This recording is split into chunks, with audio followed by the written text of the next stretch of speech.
in reality, every agency director proposes a budget that is probably way outside of what is fundable. And then we work with our executives and our legislative partners to then, make what is possible against the balance of priorities that folks have. Well, that's Mark Dones, CEO of the King County Regional Homelessness Authority, speaking to me on Seattle Channel recently about the proposal they and their team have just released about the KCRHA's budget and goals. How's that agency going to come through on the promises it's been making?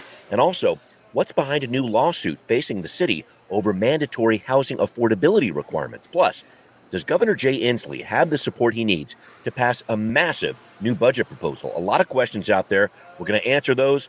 We'll laugh, we'll cry, we'll do it all here. It's time for Seattle News, Views, and Brews, your coffee break political podcast. I'm Brian Callanan. I'm a host on Seattle Channel, and the views expressed here are my own. And I'm joined by the always exciting and incredible Kevin Schofield, weekly columnist, a South Seattle Emerald. And Kevin, I have a winter weather question for you here.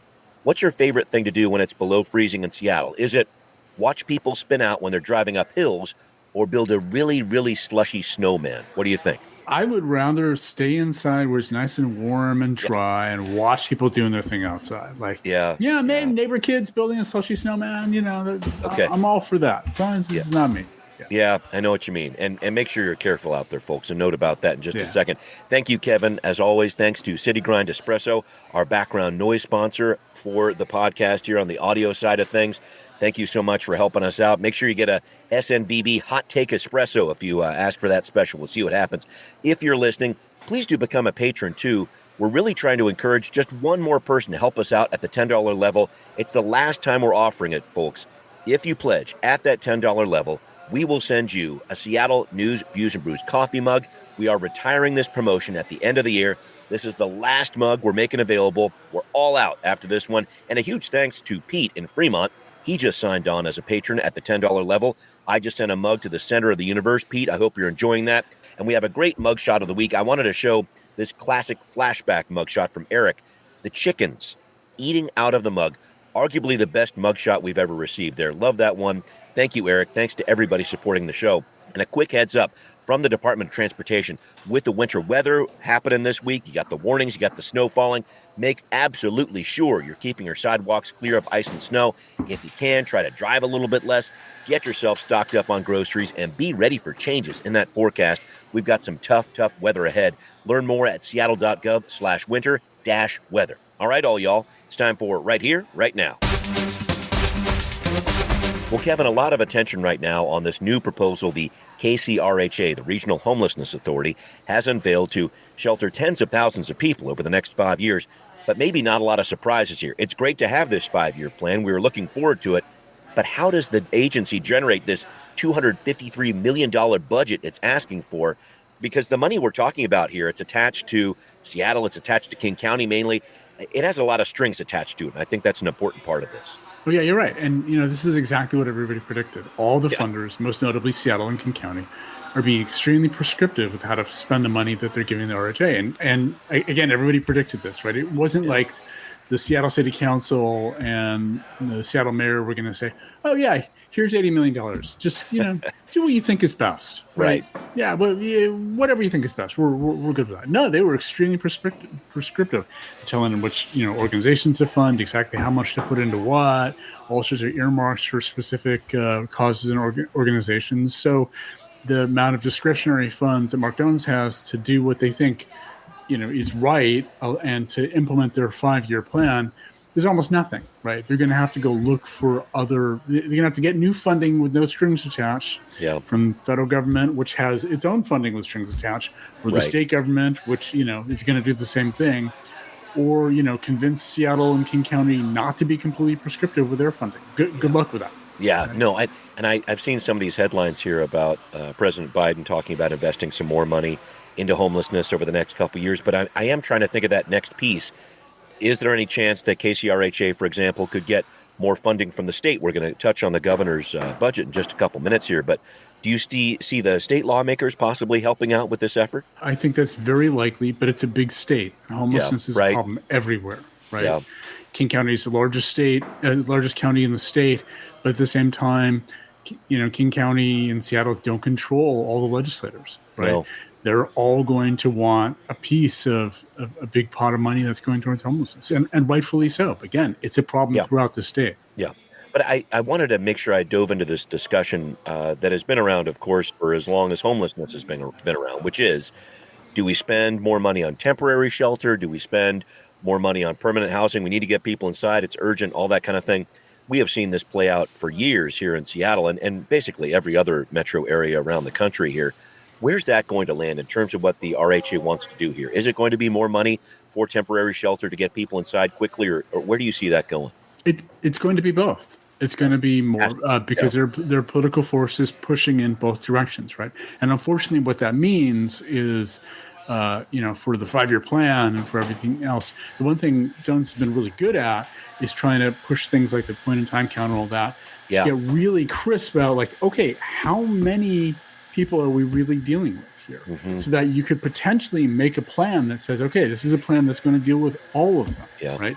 The price tag for that is going to be huge, but at least we know what a plan looks like and would cost to address all of them. And we're not going to do that, right?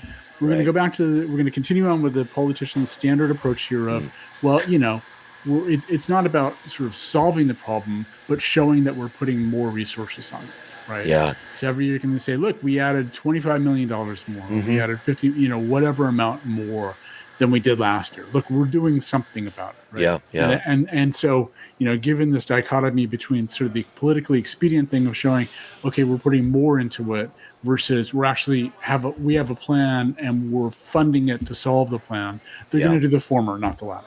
Yeah, it's interesting to see this because we're supposed to hear more about where some of these budget dollars are going to be coming from next month. But I'm really interested to watch how this plays out because I don't know. You've got these city funders, you've got these county funders, you got these state funders there, and I just don't know if enough has been proven with the RHA. Do they have that data you're talking about? Because I've actually heard some rumblings that they might not end up doing the point-in-time count for 2023. It's not something that HUD, the Housing and Urban Development on the federal level, requires every year. It's every 2 years. They might take a year off. I'm really interested to see what happens over the next month here and what sort of data they're going to present that says, hey, this is the funding we need. Do you have any thoughts about that, questions about that? Well, the point-in-time count, as it's been done, does not deliver very accurate information. Yeah, that's a good point. And the King County RHA has been good about pointing that out and saying, hey, let's not do the thing that doesn't give us very good information. Right. They've been very high level about their own approach to how to gather this information. They come up with, big stats. You probably saw they just recently said over 60,000 people, I think it's 66,000 people over the course of 2022 have experienced homelessness at some point. Right. Which, just to be clear, is distinct from saying at any given point in time, there are 66,000 people who all are homeless. Different, There could be somebody, people who come in and out of homelessness or homeless for, 2 weeks over the course of the year. You spread that across the course of the year. And that's really important because when you're planning for how to address homelessness, part of it is capacity planning, right? It's, if we're resourcing emergency shelter beds, then you need to know what's the maximum number of homeless people there are going to be at any given time. Yeah. Right. Because that's how many you need. Yeah. Right. Yeah. We don't need 66,000 emergency shelter beds. Correct. Because we never have 66,000 homeless people at the same time. Right. So getting really good information and knowing, okay, where does this max out? Yeah. Right? What is the capacity at any given time that we need? What's the peak capacity is really, really important to this. So if they're going to get to the point where they get that kind of information, that will be really helpful. Yeah. The 66,000 number is interesting in one sense, but doesn't really help for a lot of the real logistical planning they need to do. Right. So that's the thing for us to watch out for. Are they getting the kind of information that helps them do better planning? That's going to be fascinating to watch over the next couple of weeks here, and the dollars are going to be flying, or maybe they won't. I think that's going to be something to keep track of. I did want to move along the housing spectrum with you, if I could, Kevin. An interesting legal case for the city of Seattle getting sued over its mandatory housing affordability program, MHA. Anita and Vance Adams, they're from the Central District. They're filing this suit. They're facing the reality of getting charged $75,000 to build on their property. This is this MHA requirement. It kicks in on bigger projects. But Kevin, there's a family, as I understand it, that's simply trying to house other members of the family, adult children, some aging parents. What do you see going on here? Well, there's a couple parts of this. One of this is, so what is MHA? right? Yeah. It's kind of which is really a legal question more than anything else. When it was first rolled out, it's like, this is a development fee that we're tacking on to, developing a property. And because of the way that's structured, so it's not just a sort of government taking, they have to give something back that's of equivalent value. So what they decided to do is the give back is increase the zoning capacity on properties. Right. So they did this, this piece by piece around the city, upzone, literally. Yep. So they give more capacity to basically be the compensation for the fee. Now, what the Adamses are saying is, no, it's not actually a development fee; it's an impact fee. It's meant to address the impacts on the city and infrastructure and traffic and all that come from increased development. In which case, there's a different legal standard for that relates to how big an impact fee can be and what the money is used for. Okay. And the law says that an impact fee has to be tied to an actual measurement of the impact that it's having. You can't charge an impact fee that's much larger than the impact that a project is actually having. Yeah. So they're saying, no, this isn't a development fee. This is an impact fee. And the city, when it imposed it, didn't really do any of the analysis around what the actual impact is. So that's the legal argument they're having in court, right? Right. The problem that the Adamses are having with this is they're in a catch-22. Right. They want to know, the city is saying, it's probably going to be like a $77,000 fee. And there's a possibility they could get it waived, right? Because they're just trying to they're just trying to build some extra units in their backyard to house more family members, right? They're not trying to create a whole new apartment complex. Right. But they actually have to apply for the permit to kind of get things going. That's where it gets a little crazy. And to apply for the permit, they have to have architectural fees. So before they spend several tens of $1,000s to go get an architect to develop the whole plan and architectural, diagrams and all that stuff for them, they want to know whether it's going to be possible to get a waiver on this $77,000 fee. Because if they have to pay the $77,000, it's not going to be an affordable project for them. Right? They're not going to be able to do it. Right. But the city is saying, no, we can't actually tell you whether we can give you a waiver until you actually apply for the permit. So, they're stuck either way. And in looking at this, Kevin, does it help with this concept, or I guess provide any answers to this question of, is MHA working? Because I think this family is kind of drawing that issue out. They're saying, well, we're still getting gentrified in different neighborhoods like the Central District. Is MHA really doing what it said it would do? Because a lot of times when these new different townhomes, et cetera, come in, they are more expensive. They don't necessarily cater to the people who are still in the neighborhood there. And these traditionally black neighborhoods, like where the Adamses are, they're not as black these days. I mean, that's the fact of the matter. Do you think about that larger issue of, is MHA working? Yeah, it's a good question. And so at the simplest level, is MHA bringing in money to be put in affordable housing projects? Yes, absolutely it is. It is. Yep. And there's an annual report that's put out every year that shows that, there's money coming in.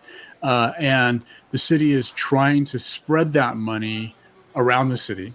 There's a kind of squishy requirement in MHA when it was passed saying that funds raised from kind of generally a neighborhood have to go back into that neighborhood, at least if people are paying, fees in lieu of actually building out the affordable units themselves.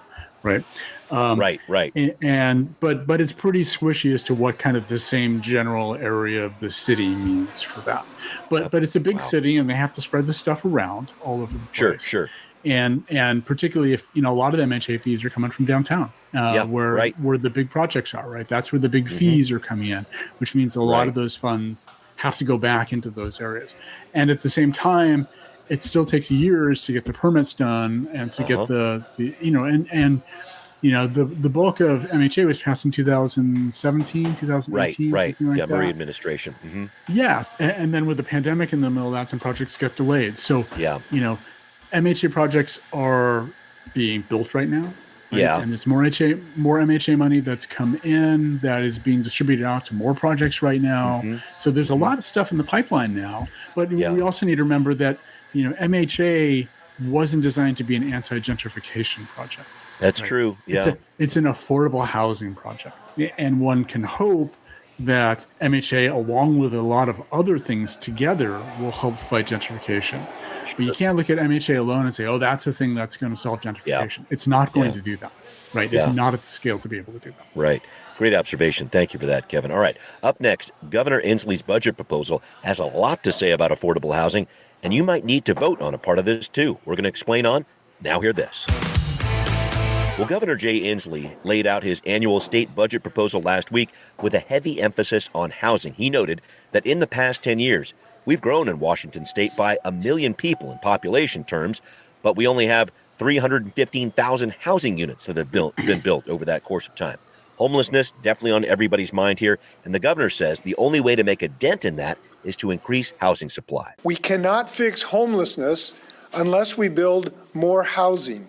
And unfortunately, the market conditions exist that the private market will not produce the housing units we need to actually house the people who live in the state of Washington. Okay, so Kevin, there's a piece to this where voters are going to be asked to support parts of this proposal. I want to put that on hold for just a second here. I'm trying to figure out what happens now. We've got this $70 billion proposal from the governor. Legislature just a few weeks out from starting up its session. So what happens at this point? Well, so it's going to go to legislature, which will rewrite it or potentially discard it entirely, right? And again, as we talked about earlier, the legislators are all going to want to have a piece of this to go to their own district. It's a lot of money for the state, and it's going to get distributed across the state. And in some counties and some legislative districts, it's going to end up as a small piece of money, and others is going to end up hopefully with a bigger piece of money. And so far, there's no guidance as to where the housing will go. That will be up to legislature to write. They're certainly not going to leave that up to the Inslee administration to figure out, exactly how to distribute the funds, because there are needs across the state. Yeah.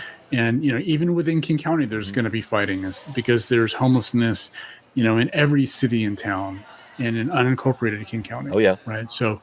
It's going to take a lot of negotiating to divvy it up in a way that will garner a majority vote in the legislature come January when this comes up. And then there's the tug of war, as we talked about earlier, between emergency housing and permanent housing. Right. Because Inslee intends for this money to go to both of those. Yeah. So how much do you put towards, and money will go to both of them. How much do you put towards the short-term thing that will reduce, visible homelessness, and the long-term thing that will kind of be part of the longer term solution for that. And let me move to the voter side of this. The governor talking about a statewide housing ballot measure. It would not add new taxes, but it would raise the state's debt limit by $4 billion. What's this all about? The governor wants to basically issue bonds, wants to borrow money in order to pay for this. And that's a common thing to do at every level of government. It's kind of think of it as a cash flow thing, right? They want the money up front so that they can get going building all the housing now. And they have, enough guaranteed revenue streams that they can pay the debt service on this for, 20, 25, 30 years going out, right? So they want to be able to issue a bunch of bonds so they don't have to do it, trickle it out in small pieces over 20 years. That's a good thing to do. But the state is hitting up on its debt limit right now. So in order to be able to raise the state's debt limit to be able to go do this, they have to pass a voter initiative. And I have to say, I'm also keeping a really close eye on the capital gains tax, which funds a big part of this, potentially $70 billion budget from the governor here. And there's a chunk of it that's coming from these capital gains taxes, right in the middle of a legal challenge before the state Supreme Court. So stay tuned on this one. There's a lot happening, but we're kind of going housing happy on this week here, Kevin, because I did want to make sure a little bit more about I-135 here in the city of Seattle. It's coming up, this vote in February 14th. This one, I-135, this is for social housing, creating a new housing development authority for public housing that would essentially be run by the renters who'd be in these housing units.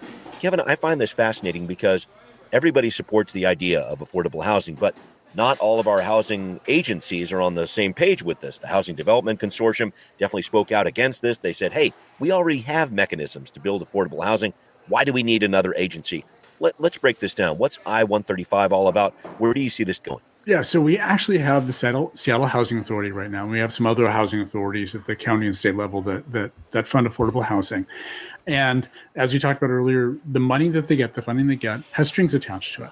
And the Seattle Housing Authority is mostly funded by HUD, the Federal Department of Housing and Urban Development. And their money, when it comes in, says that the housing they build has to be focused on lowest income folks. In many cases, like at least below 60% of annual median income, often lower than that. So that's where the Seattle Housing Authority's focus has been. This notion, the idea really behind this new social housing thing is that if you look at a place like Vienna, Austria, you see like a really good model for how social housing works, where they can build out housing at multiple price points, right? Where some of it is really focused on the lowest income folks, but also some focus on people making 80% of AMI, or in fact, like up to maybe even 120% of AMI. So you get mixed income communities, which in generally people think is a good thing, particularly because when you're creating housing for kind of the market rate or people at sort of 100% 100 to 120% of income, you're helping to fund the lower income, right? Because you've got that's what they're saying. Got a more mixed revenue stream that's coming in. So if they can set up this new housing authority that's free of those sort of federal restrictions and can go find funding from other sources as well, then it can create housing that's targeted at a wider range of incomes. What you see in places like Vienna is that by doing that, Vienna actually builds a ton of market rate housing. That public housing owned by the government, rented out to people at market rates. And what they find that it does is it actually regulates market prices, right? Because the city itself is a major player in the housing market. Private housing, housing vendors actually have to respond to the pricing that the city's doing, right? So it can stop, skyrocketing rent, because the city is involved, and it can choose the prices that it wants to charge on its own. So there can be some real value to the market as a whole in actually having, a government institution like a housing authority managing market rate housing. And the interesting part of the social housing model is that it's a self-governance model, right? That they could have a board led by renters who are actually managing this whole housing authority itself, and can have a say as to what projects get built, where they get built, what is the mix of rent prices that they're targeting in this, right? So it's not some nameless, faceless government bureaucracy. It's real renters that are actually running this thing. Right. I did want to ask that question about money, though, because people in Seattle, I know they vote yes on a lot of stuff, just about everything. But is there enough of a question about funding that this I-135 is going to stall out? Where do you see the vote going? Yeah, it's interesting. The opposition to this is coming largely from other housing authorities and housing vendors who say, "Oh, wait, this is one more thing that's going to compete for the funding sources. Maybe not the federal funding sources with the strings attached, but there are a lot of private foundations that put money into affordable housing, right? And so, will this mean less money or more competition for money for the more established organizations that are going after those affordable housing dollars, right? That's where the opposition is coming from this. So, how will this play out? I don't hear a lot of people saying, "Oh, Seattle Housing Authority, 2 thumbs up. They're doing a great job out there." Yeah. You're doing a great job. Sure. It's kind of bureaucratic, and it's not very transparent. Nobody really understands how they're making a decision on this. So, there's no great love for the Seattle Housing Authority. So, we'll see. We'll see how the PR plays out over the next couple of months. Yeah. As we get closer to this election, and and the campaigns, yes and no ramp up around this. But I'm not sure that this is competing with the Seattle Housing Authority argument is really that could fall either way. There's going to be some people with vested interest in the existing system who are going to say, "Oh yeah, that competes with the Seattle Housing Authority. That's clearly a bad idea." And other folks say, "Oh, it competes with the Seattle Housing Authority. That's a good idea." Great idea. We want people keeping them honest, right? We want them working harder and being more transparent. And we can think of, if we can create a new thing that does better, good. Let's do that. Right. A big vote coming up in February. So keep tabs on that one, folks. A lot of debate ahead. All right, coming up, a look at the biggest headlines we're looking forward to in 2023. Kevin, a contributor to the South Seattle Emerald, has some ideas on our podcast gem of the week. All right, Kevin, let's break it down. That local headline you're most looking forward to seeing in E3. And I'm guessing you're going to have a number of ideas here, but I'm going to throw it out there. Maybe it's, how are we going to celebrate multiple 100-year anniversaries? You got Disney and Warner Brothers turning 100 next year, the Milky Way candy bar, and the centennial celebration of the presidency of Calvin Coolidge. Huge parties waiting to happen on all fronts there. What are you looking forward to in 2023, my man? Oh, I hadn't heard about Calvin Coolidge, but now that you mention it, I mean, clearly that's a big one. That's the obvious one. Right. Yeah, so, the headline I'm really looking forward to next year is Mariners make the playoff for the second year in a row. Love it. That's love gonna be it. my thing, Love it. right? But I mean, in a more serious side, I'm curious as to who's going to run for the city council. Right? We're gonna, it's going to be an election year locally here. We're going to have a mid-May deadline. Obviously, we're going to see a lot of people declare their candidacy before that. I'm kind of surprised, given we've had a couple of city council members already say they're not running, that we haven't had anybody jump in yet. Maybe they're all having kind of their holiday conversations with their partners first to say, all right, can I really do this? And then maybe first week of January, the dam breaks on that. But certainly by May, we'll be mid-May. We'll know who's running, and I think that's going to be some interesting headlines right there. Oh, it's massive. I just remember 4 years ago, 7 seats were up, and here we go again with 7 seats.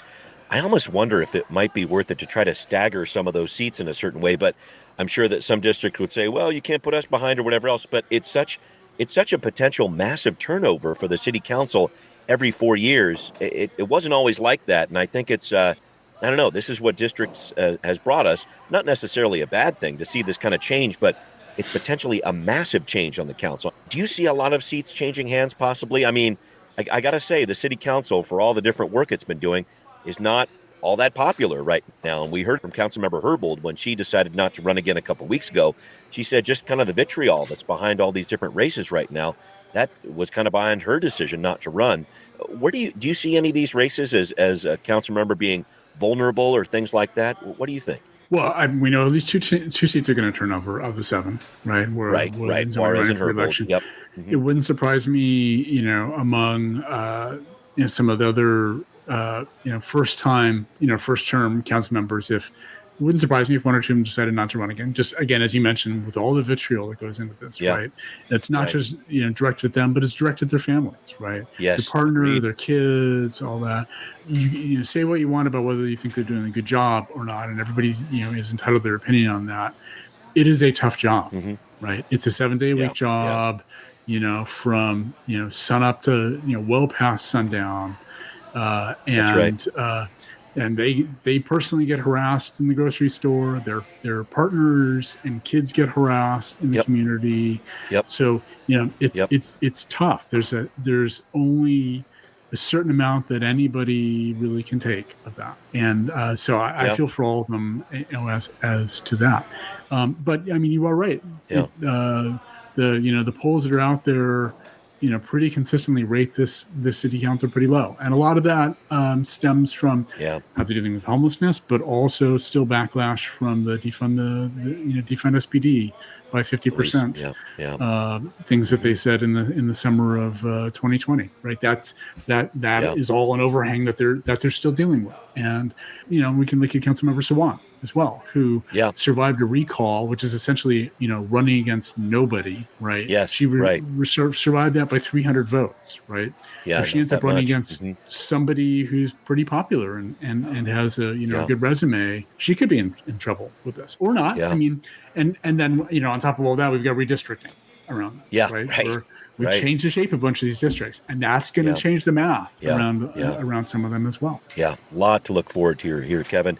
And Kevin, I have so enjoyed working with you over the past couple of weeks here while David Croman has been on new dad leave here. I just wanted to say thanks a million, man. Thanks for helping me out. Thanks for having me back for a short stint here, and I'm looking forward to hearing you and Dave in the new year. Awesome, man. I might call you in for a few more pinch hitting gigs here, so keep that bat handy, and I know we're ready to go. You guys are doing a great job, though. I listen to it every week. I really appreciate your insights. Keep it up. Thank you. Couldn't have done it without you, Kevin. Thanks to everybody listening to Seattle News, Views, and Brews, where you can always find out what's brewing in local politics. This podcast is on Apple, Spotify, wherever you listen. Please find Seattle News, Views on Patreon if you would. Please show your support. Really need it. Thanks also for watching on Converge Media, too. See you next time. Seattle News, Views, and Brews is an independent production of Callanan Media Services. Copyright 2022.